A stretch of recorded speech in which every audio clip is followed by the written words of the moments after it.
Subscribe Topper Vicini Academy. Welcome. आज हम एक नए विषय वस्तु के साथ प्रस्तुत हैं और वो विषय वस्तु है आपके रोजगार से जुड़ा हुआ ऐसा रोजगार जिसके लिए आप सपने देखते हैं, प्रयासरत रहते हैं। और ही नहीं, अगर विवाह का आधार भी पूछा जाए तो सबसे बड़ा ये कारण भी है विवाह, अच्छी विवाह होने का भी और रुकावट का भी, यानी सरकारी नौकरी। सरकारी नौकरी की चाह में लाखों लोग खुद को बेरोजगार किए हुए हैं या रोजगार की प्राप्ति में प्रयासरत हैं। ऐसी रोजगार जिसके लिए लाखों करोड़ों लोग बचपन से ही सपने देखते हैं। आखिर इसकी क्या है, इसमें चुंबकत्व क्या है? ये सरकारी नौकरी आखिर किसने जन्म दिया इसे?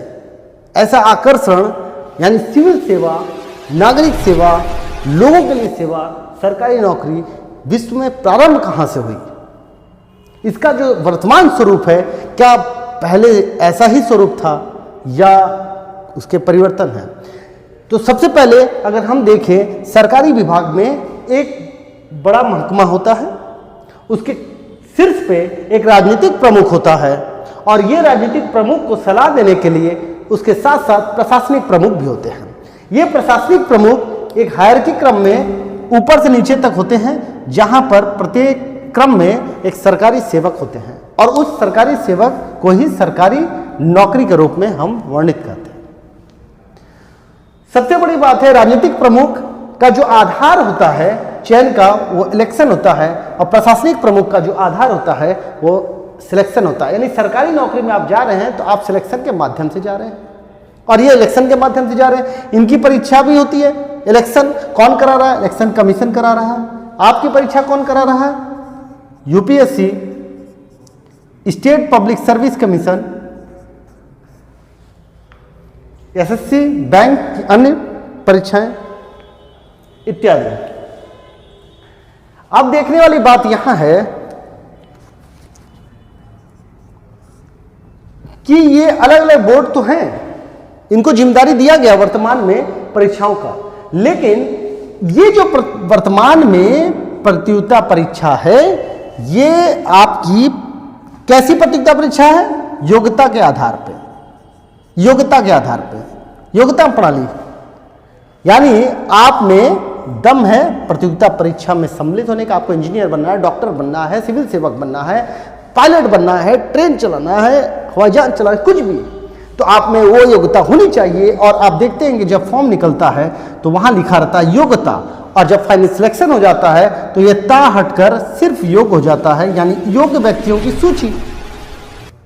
सिर्फ आपके पास डिग्री होना ही महत्वपूर्ण नहीं है, वो साबित करना होगा प्रतियोगिता परीक्षा के माध्यम से, जिसे योग्यता प्रणाली कहते हैं। इस योग्यता प्रणाली के लागू होने के पहले पूरे विश्व में 3 सिस्टम थे। 3 सिस्टम यहां समझने की जरूरत है। पहला स्पॉइल सिस्टम, स्पॉइल सिस्टम जिसे संरक्षण प्रणाली भी कहते हैं, दूषित प्रणाली भी कहते हैं, पुरस्कार प्रणाली भी कहते हैं। दूसरा जो था वंशानुगत प्रणाली, और तीसरा जो सिस्टम है सेल ऑफ ऑफिस, यानी कार्यालय या पद की बिक्री, कार्यालय या पद की बिक्री। ये अमेरिका में लागू था, ये ब्रिटेन और इंडिया में लागू था। सेल ऑफ ऑफिस फ्रांस की देन थी। अब संरक्षण प्रणाली में क्या होता था कि जैसा आज भी आप अमेरिका में देखते हैं, इलेक्शन होता है तो इलेक्शन के समय राष्ट्रपति चुनाव में जो सबसे ज्यादा करीबी सहयोग करते हैं उन्हें मंत्री पद, विदेश मंत्री, रक्षा मंत्री इत्यादि उन्हें दे दिया जाता है। ऐसी स्थिति में उन्हें सीनेट का सदस्य बनना अनिवार्य नहीं है। जैसा कि भारत में अगर कोई मंत्री पद ग्रहण करता है तो उसे संसद अथवा राज्य, स्टेट मंत्री है राज्यों में, तो उसे विधानसभा का सदस्य होना अनिवार्य है, और नहीं है तो 6 महीने के अंदर अनिवार्यता ले ले, उसे सदस्य बन जाए। लेकिन वहां पर ऐसा सिस्टम नहीं है। यानी आप देखते हैं कि स्पॉइल सिस्टम अमेरिका की देन थी और ये अमेरिका में 1829 में प्रारंभ किया राष्ट्रपति जैक्सन ने। और यहां पर आप देखें भ्रष्टाचार आएगा। इस भ्रष्टाचार के कारण 1883 तक बड़ा बेरोजगारी बढ़ गई। 1883 में राष्ट्रपति गॉरफील्ड थे, उनकी हत्या कर दी गई। एक बेरोजगार परेशान युवक, आप भी परेशान हैं, तमाम युवाएं परेशान हैं, युवक रोजगार के लिए। उसी तरह एक रोजगार प्राप्त करने के लिए बेरोजगार युवक परेशान था, राष्ट्रपति गॉरफील्ड की हत्या चाकू मार कर दी और उसके बाद इस सिस्टम को समाप्त कर दिया गया बहुत हद तक। आज भी 10% लेकिन है ऊपरी स्तर पे। और इसमें इसके जगह पे योग्यता प्रणाली की शुरुआत की गई पेंडलटन एक्ट वगैरह के माध्यम से। वंशानुगत, जैसा कि राजा का लड़का राजा, जज का लड़का जज अगर बन जाए, प्रशासनिक अधिकारी का लड़का प्रशासनिक अधिकारी, सरकारी नौकरी में पिता की जगह पुत्र की नौकरी, ये वंशानुगत होता है, जो भारत में कहीं कहीं आज भी मृतक आश्रित वाले सिस्टम में देखने को मिलता है। सेल ऑफ ऑफिस ये बोली लगती थी, पद और कार्यालय की बोली। अगर कोई पद बिक्री के लिए नीलाम किया जाता था, जो बोली लगाएगा, जैसे दुकान की बोली होती है, किसी वस्तु सामान की बिक्री होती है, उसी तरह सरकारी नौकरी में पदों की बिक्री फ्रांस में होती थी। इन सभी प्रणाली में अगर देखेंगे तो भ्रष्टाचार उत्पन्न होता था।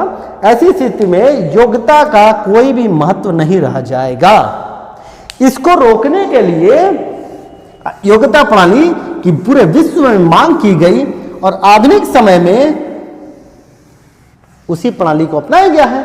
लेकिन आधुनिक प्रणाली के आने के पहले, आधुनिक समय में, आधुनिक विश्व में जो सिस्टम है योग्यता प्रणाली, उसके पहले आने के पहले अगर देखेंगे तो सेकंड बीसी यानी कैलेंडर ईयर के द्वितीय सदी में आप देखें, ईसा पूर्व द्वितीय सदी में, तो आप देखेंगे कि चाइना में इसकी शुरुआत हुई थी।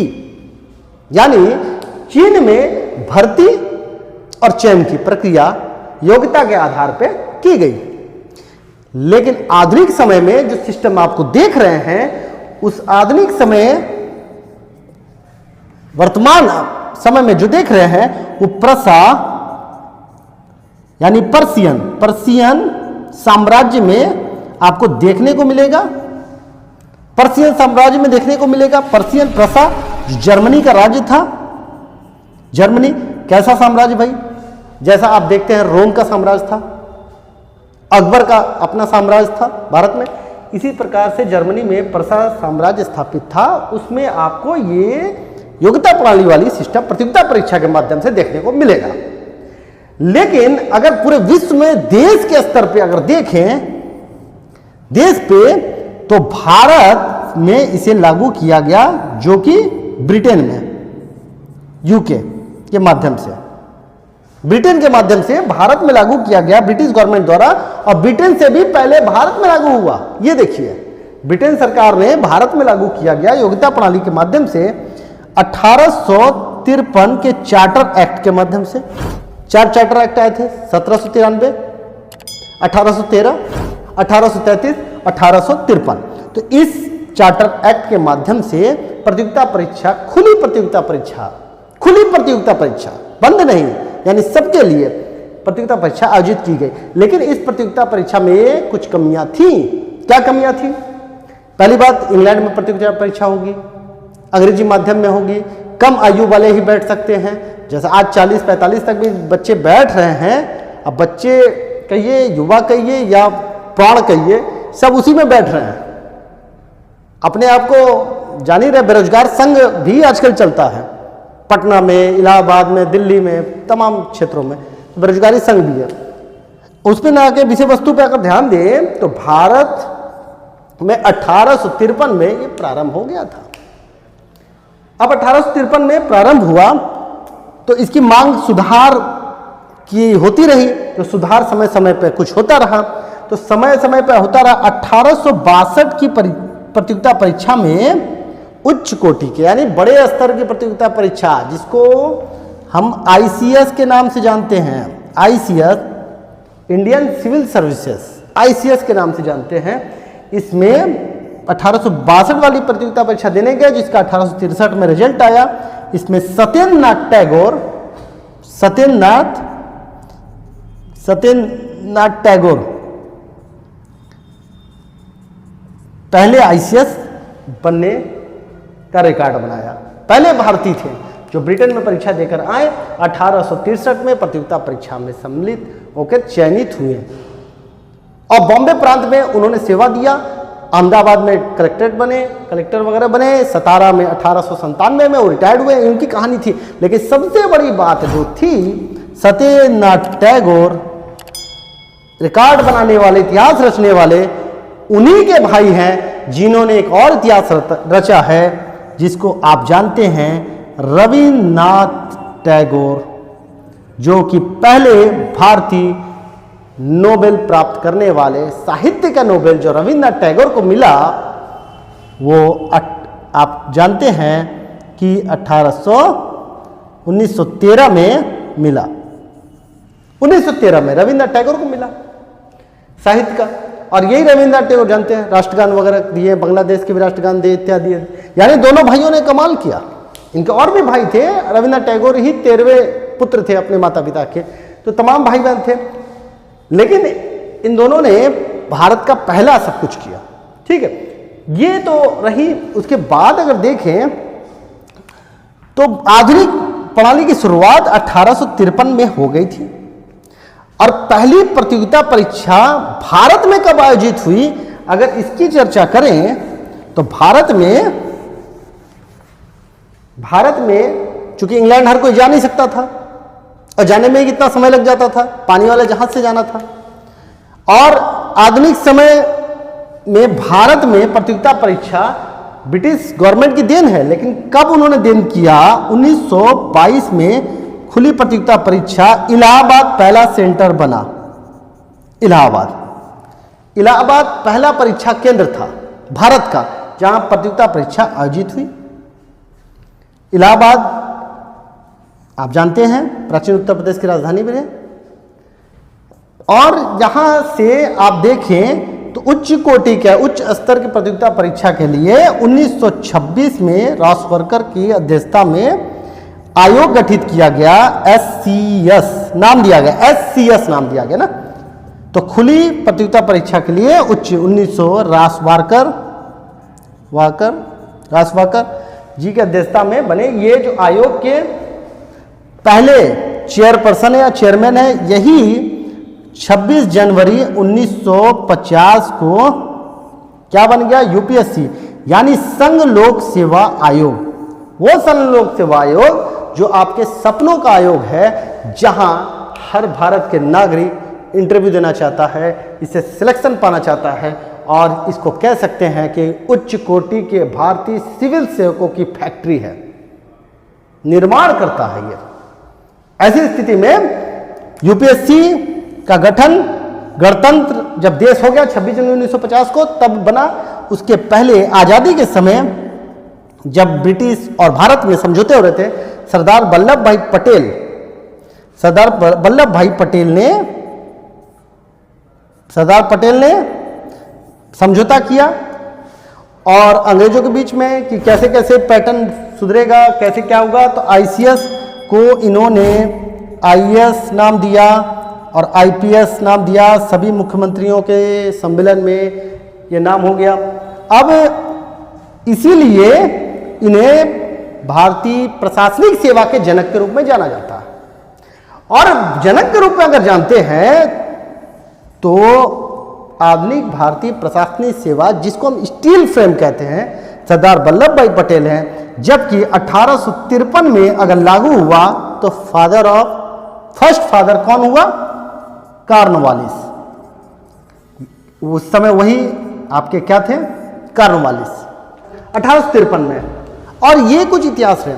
आजादी के बाद नेपाल और भूटान के लोगों को भी भारत में सरकारी नौकरी कुछ पदों को प्राप्त करने का अधिकार है। जबकि आप जानते हैं कि सरकारी नौकरी में भारतीय नागरिक होना बड़ा जरूरी है। पूरे विश्व में अगर प्रोफेशन की बात करें तो कौन सा वो कार्य है जो पूरे विश्व में सबसे पहला था, तो ना डॉक्टर का था, ना इंजीनियर का था, ना सिविल सेवक का था, वो डेंटिस्ट का था।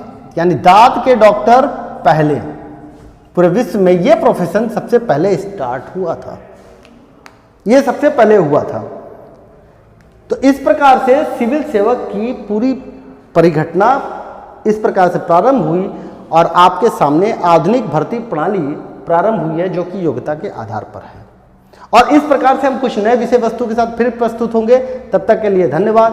आप सुनते रहिए, जुड़े रहिए, पढ़ते रहिए। बहुत बहुत धन्यवाद। Thanks for watching. Please like, subscribe and share.